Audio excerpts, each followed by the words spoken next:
नमस्कार दोस्तों, tax update में आपका स्वागत है।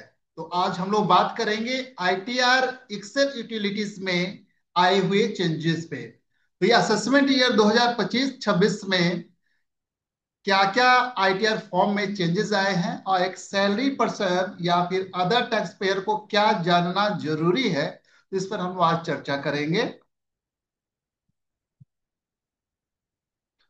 टैक्स डिपार्टमेंट ने ITR 1 and ITR 4 excel utilities में बहुत से चेंजेस किए हैं। और इस चेंजेस का पर्पस ये है कि इसमें ज्यादा ज्यादा एक्यूरेसी लाया जाए और इसके कंप्लायंसेस को इम्प्रूव किया जाए। तो इसको देखते हुए पहला जो चेंजेस हम लोग बात कर रहे हैं कि enhance validation rules for deduction. जब हम इनकम टैक्स रिटर्न फाइल करते हैं तो उसमें हम बहुत से डिडक्शन क्लेम करते हैं। तो डिडक्शन जैसे कि section 80C, 80D, 80E, 80EE, double E B, 80DDB। तो अब इन डिडक्शन में आपको काफी डिटेल देने पड़ेंगे। जैसे कि आप 80D के अंदर आप पॉलिसी का इंश्योरेंस पॉलिसी, मेडिकल पॉलिसी का क्लेम करते हो, तो उस केस में आपको पॉलिसी नंबर, प्रीमियम अमाउंट या फिर आप इंटरेस्ट पेमेंट करते हो एजुकेशन लोन पे, तो आपका लेंडर डिटेल्स एक्सेट्रा, तो ये सारे डिटेल आपको वहां पर अब देने पड़ेंगे सो दैट आपका ये जो इजिली वो आइडेंटिफाई किया जाए और पता चले कि यहाँ पर फेक डिडक्शन वो क्लेम नहीं कर रहे हैं, उसका सफिशिएंट एविडेंस उनके पास है और वो इजिली क्रॉस वेरीफाई हो सके। एचआरए क्लेम, अब एचआरए क्लेम देखते होंगे कि पहले आईटीआर फॉर्म में एचआरए क्लेम की जगह पर वो टैक्स पेयर कुछ भी डिटेल डाल देते थे और मतलब फेक एचआरए क्लेम करते थे। तो इसको देखते हुए डिपार्टमेंट सचेत हो गई है और उन्हें एचआरए क्लेम में बताया कि एचआरए अलाउंस का अगर क्लेम आप करते हैं आप यहाँ पर, तो आपको लैंड लॉर्ड का नाम, एड्रेस, पैन आपको देना होगा, जिससे अब ये ज्यादा ट्रांसपेरेंट हो सिस्टम और अब फॉल्स क्लेम को रोका जा सके। ITR 1 form in eligibility for certain income. अब कुछ इनकम के लिए आईटीआर 1 फॉर्म एलिजिबल नहीं होगा फाइल करना। तो अब ये कुछ जहां पर टीडीएस आपका है, टीडीएस अंडर सेक्शन 194B, जैसे लॉटरी के केस में है, या फिर 194 BB हॉर्स रेसेस के केस में है, या क्रिप्टो करेंसी के केस में 194S के केस में अगर आपने क्लेम टीडीएस आपका है, आपका डिडक्ट हुआ है, 194LA प्रॉपर्टी एक्विजिशन या फिर एनआरए का पेमेंट है, तो इस केस में आपको आईटीआर 1 फॉर्म आप यूज नहीं कर सकते। Long term capital gain under section 112A allowed in ITR 1 form. पहले क्या होता था कि आप अगर लॉन्ग टर्म का इवन स्मॉल पोर्शन भी हो तो उसको आपको आईटीआर 2 फाइल करना पड़ता था।